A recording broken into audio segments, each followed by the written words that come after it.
Welcome to the CTM NewsBreak, where we keep you up to date on what's happening right here in town. I'm Diane Sherritt-Steimel.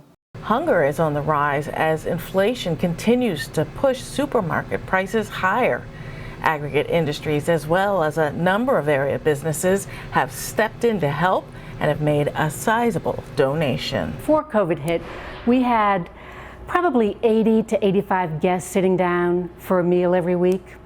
But in the last couple of months, the numbers have taken off. The food insecurity issue in the United States is alive and well, as everyone knows, with nearly 34 million people that are food insecure, of which close to 10 million of those are children.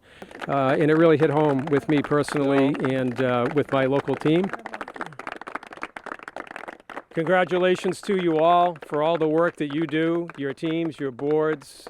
You're the local heroes. It's a record-breaking donation and a time where it's the most dire need for food and food insecurity, and it directly impacts Chelmsford residents. This donation from Aggregate is the single most important donation that we receive during the year. Thank you, Bob, and the Aggregate team for your generosity and support in being a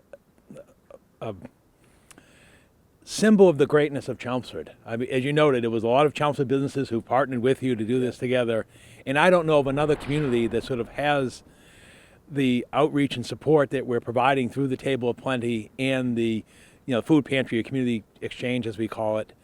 It just speaks volumes to the character of the people, and it is really great to recognize so many of you here this morning. A new service in town will help people live independently.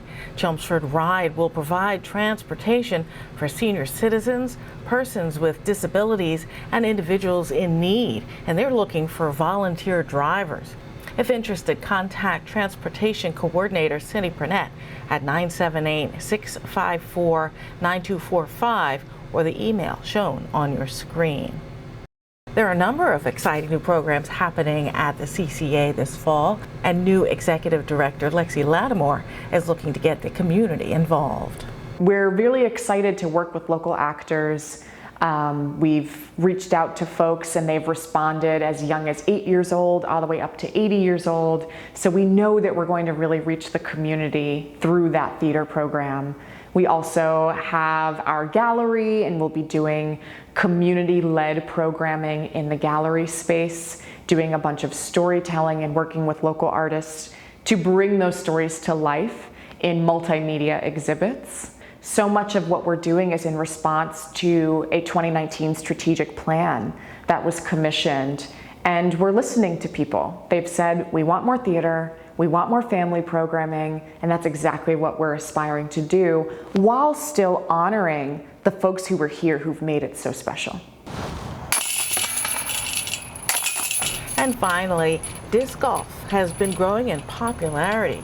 The family-friendly sport is free for everyone right here in town.